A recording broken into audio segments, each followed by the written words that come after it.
los padres de familia, los papás, usted, yo, Avatar no es padre de familia. Nos preguntamos, por lo general, ¿por qué nos recomiendan tantas terapias para nuestros hijos? La doctora Capellino, Patricia Capellino, está con nosotros para explicarnos de qué sirven las terapias y cuán bondadosas son para nuestras familias estas recomendaciones. Bienvenida, Patricia. ¿Qué tal, Cecilia? Gracias por estar con nosotros. Encantada. Bueno, creo que estamos en un mundo moderno donde las terapias, como tú les llamas, tienen pues presencia importante y significativa en la vida de todas las familias, ¿no?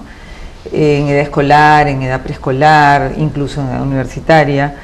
Pero sería importante que los papás y las mamás sepan de qué terapias hablamos, ¿no? O sea, ¿cuándo es útil una terapia? Y cuándo es útil una terapia, exactamente. A nivel preescolar, desde que los niños están, digamos, ingresando a un sistema educativo, es posible que sean evaluados desde el nido, desde el centro educativo donde están, y por lo tanto que hayan algunas recomendaciones. Estas pueden ir por dos caminos. Una que tiene que ver con el lenguaje, el desarrollo del lenguaje, que es el gran espacio, la gran área donde se va construyendo todos los aprendizajes futuros, la base. Y en el lenguaje tenemos dificultades para pronunciar, tenemos dificultades para comprender, para organizar el lenguaje. Entonces hay terapias de lenguaje, terapias de coordinación visomotora, niños que tienen dificultades para el manejo del lápiz, que tienen falta de fuerza muscular, que la tienen en todo el cuerpo, niños que de repente tienen dificultades emocionales porque están pasando por momentos difíciles desde muy pequeñitos. Entonces ese es el otro aspecto. Son, ¿no?, unas esponjitas, ellos absorben Así la tensión, la pena, absorben la preocupación, y eso afecta ciertas áreas de su funcionamiento normal. Su desarrollo. Así es. Ahora, por ejemplo, la terapia para pronunciar, para hablar, para decir, para lograr ciertos fonemas, la R o las combinaciones las de la combinaciones R, vibrantes, exacto. Claro.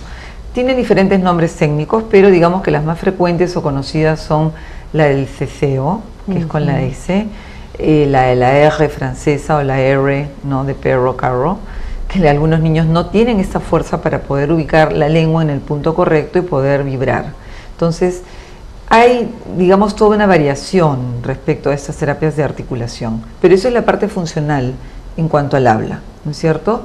Y hay otras razones por las cuales los niños pueden tener dificultades en el habla. Entonces, el desarrollo de los niños es, digamos, es un todo, y estamos tratando un poquito de explicarles por qué se presentan estas dificultades. Son dificultades, en algunos casos, que se heredan, son dificultades que los niños tienen que son, digamos, propias de ellos, que vienen con ellos, que nacieron con falta de fuerza muscular, una falta de inervación, es decir, que el sistema nervioso que va desde arriba es descendente, logre que todo el aparato fonador funcione de acuerdo a la edad cronológica. Entonces, ese es el desarrollo, ¿no es cierto? O sea, que haya una correlación entre lo que se espera a una edad y lo que el niño realmente hace. Entonces, los primeros centros o lugares, espacios importantísimos de prevención es el nido. Los nidos, los jardines, son los lugares donde los profesores y profesoras ya miran a los niños, ya los evalúan y pueden decir qué es necesario y qué es recomendable hacer. Y yo siempre les digo a los papás, todo lo que se hace a tiempo, antes del primer grado, que es un momento muy, muy importante en la escolaridad de los niños, y un cambio de sistema preescolar al escolar. ¿Cuándo te das cuenta que tu hijito chiquito tiene una dificultad? Porque a veces pues uno piensa, no, los hombrecitos hablan más tarde o terminan, digamos, de pronunciar bien más tarde que las mujercitas. Eso es cierto. O mi hijo mayor, mi hija menor, y entonces mi hermano, y entonces a veces se le podría pasar el tiempo. Así es. Si bien es cierto que los niños presentan mayores dificultades de lenguaje y las niñas anatómicamente tienen un nivel de madurez que les permite hablar mejor y antes, en el caso de los niños es por el aspecto del desarrollo psicomotor, no hay que dejarlo pasar. Eso es casi un mito que se repite y es bien importante lo que has dicho, porque se escucha, yo escucho a las mamás, a los papás, pero también en los colegios, en los nidos. Ahora los colegios han ampliado, ¿no es cierto?, su su rango, es decir, ya no es primaria y secundaria, es primaria o es la etapa preescolar desde los 3 añitos que ya están en los colegios. Entonces, cuando la psicóloga o la profesora o la tutora llaman a los papás y le dicen hay un problema de articulación, hay que atenderlo, o sea, no hay que dejarlo pasar. ¿Por qué? O sea, si tú te sientes mal y vas al médico, el médico no te dice, no te preocupes, ándate nomás. Estás diciendo, bueno, yo he venido para que me atienda, claro, ¿no es cierto? Entonces, el niño está diciendo plátano en lugar de plátano y tiene 3 años 9 meses, el niño tiene que decir plátano, porque ya a esa edad, supuestamente su desarrollo le permite, su desarrollo anatómico, le permite poder pronunciar plátano. Pero empiezan las opiniones de todos. A veces desde la profesora, déjalo nomás, ya el próximo año, tienes todo el verano, la tía, la abuelita, la prima, ¿cómo lo vas a poner a terapia? Que ahora todo es terapia. Yo digo, es lo que ha traído la modernidad en la educación, en la salud mental. Qué bueno que podemos hacer algo. Es una gran inversión, destinar no solo nuestro tiempo, sino también nuestros ingresos en las terapias. Yo creo, es parte de la salud de las personas, porque así como nosotros, cuando tenemos un problema de salud física, es decir, vamos al médico porque nos aqueja un dolor, o nos molesta, o nos preocupamos por algo que nos pasa corporalmente, esto es parte de lo mismo. Antes se le decía, este es mulón, este es torpe, claro, a él no le tires la pelota porque se pone así, no sabe contestar, le tiene miedo, y nadie se preguntaba por qué, ¿no? Hay un famoso autor norteamericano que escribe sobre el mito de la pereza, y en realidad no existe el niño flojo, no existe el niño, existe el niño que tiene un problema de falta de fuerza muscular, que le cuesta estar sentado en esa postura equilibrada y armoniosamente, el niño que se tropieza y se cae, o el niño que tiene una dificultad a nivel semántica y pragmática en el lenguaje, que tiene un ritmo y que tiene una dificultad para poder emitir un discurso a la velocidad que se espera. No sé si tú has visto por ahí personas que te quedan mirando y hacen como pausa cortita y después recién emiten 3 frases seguidas o una oración larga, ¿no? Entonces todo esto y a veces uno empieza a sospechar que es timidez. Y también ahí perdemos tiempo los papás, porque piensas, bueno, es introvertido, es tímido, salió al tío, al abuelo, a la abuelita que era timidona, ¿no es cierto? Y no es eso, hay una inseguridad, hay un miedo. O hay un trastorno del lenguaje que se va heredando, porque cuando tú hablas con este papá, tú te dices, y el papá te dice, porque, y hace una pausa, o es un tipo de tartamudez, ¿no?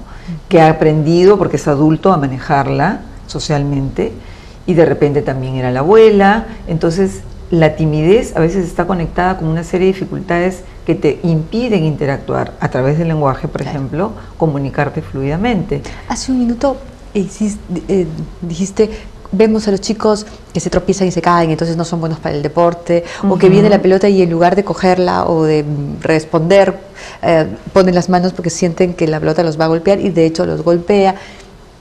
¿Qué está mostrando un niño que tiene ese tipo de dificultades? Que, por ejemplo, siente que una pelota lo agrede, que juega con mucho miedo.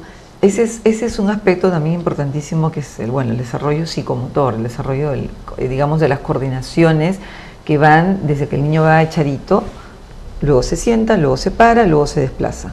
Entonces, ¿qué cosa le va a permitir caminar equilibradamente, correr de manera equilibrada? Es el tono muscular, es el tono que nos permite en ese momento tú y yo estar sentadas y no chorreándonos o no apoyándonos así, o no cansadas, esos niños que están sosteniendo la cabeza, esos niños que escriben un renglón y te dicen, ya me cansé, porque están con 4 dedos sobre el lápiz, ¿no? Y han pasado ya por el prekinder, el kinder, y siguen con este problema, con esta dificultad. Y es un tema de tonicidad. Es un tema de tono muscular y fuerza muscular. ¿Y la terapia en ese caso cuál es? La terapia es la terapia psicomotora o la psicomotricidad. Aquí tenemos una escuela muy importante, la Escuela de Acuturía, que es una escuela, pero en realidad el tema es trabajar también ese aspecto. Porque los primeros movimientos son las primeras manifestaciones de inteligencia, la inteligencia motora, ¿no es cierto? Después viene el lenguaje, pero son las 2 grandes áreas sobre las que se asienta todo el resto de las funciones del aprendizaje. Y ahora, es importante que entendamos los papás, tú nos los dirás mejor, que si no acudimos, si no asistimos a nuestros hijos en estas fallas, ellos van a generar otras. Exacto. Porque la sociedad los va a castigar. Los chicos del colegio se van a burlar de ellos, los amigos los van a ridiculizar y van a generarse otras fallas. Sí. Explícanos un poquito sobre eso. Cuando un niño tiene dificultades, en primer lugar, está inmerso en un grupo. Entonces, su grupo de pares ya le está devolviendo una información de cómo es él. Entonces, los niños son los primeros en señalarse y decir, ah, no, tú no porque tú te caes, tú no porque tú no puedes patear bien, tú no porque tú no sabes jugar, tú no porque tienes manos de lana, se te cae la pelota, etcétera, ¿no? Entonces, sí, puede ser gracioso en un momento, pero luego los chicos resienten esto y les afecta emocionalmente. Y es posible que desarrollen alguna, digamos, sensación de que no pueden, de que tienen alguna falla, que los niños eso sí lo piensan, claro, ¿no? O sea, algo está mal conmigo. Y inmediatamente se apagan, ¿no es cierto? Empiezan a apagarse, empiezan a bajarse en todo caso el tono. Sí, entonces también hay otras respuestas un poco más agresivas, más disruptivas en el grupo, pero ese es el área emocional y eso es algo que también es muy importante atender siempre, o sea, no suponer que yo con mis arengas y mis llamadas de atención como mamá es suficiente y eso va a hacer que mi hijo para adelante, o de repente si el niño no está comiendo por estas chapas o esto que le dicen o lo fastidian en el colegio, no importa que no coma, ya comerá mañana, ya comerá después, o si no duerme bien, etcétera. Entonces todo esto, todas estas funciones, como el lenguaje, el desarrollo psicomotor, van a afectar también su estima personal y van a afectar por lo tanto sus emociones. Entonces yo creo que siempre tenemos que pensar que lo que se pueda solucionar a tiempo se tiene que hacer, no dejar pasar y no pensar que el tiempo lo va a arreglar, eso no es cierto. Y eso felizmente que ahora se mira rapidito y cada vez mejor los colegios tienen un departamento psicopedagógico, entonces ellos hacen la derivación y los chicos son atendidos a tiempo. Esa es la gran diferencia con el antes. No es que el mundo sea terapizado, yo creo que lo que ha crecido es el área de salud mental y ha crecido la psicopedagogía y por lo tanto tenemos que hacer uso de ella racionalmente y saludablemente, ¿no? Muy bien, Patricia, muchísimas gracias por haber estado con nosotros. Patricia Capellino en Cambio de Hábito. Le recomiendo para el fin de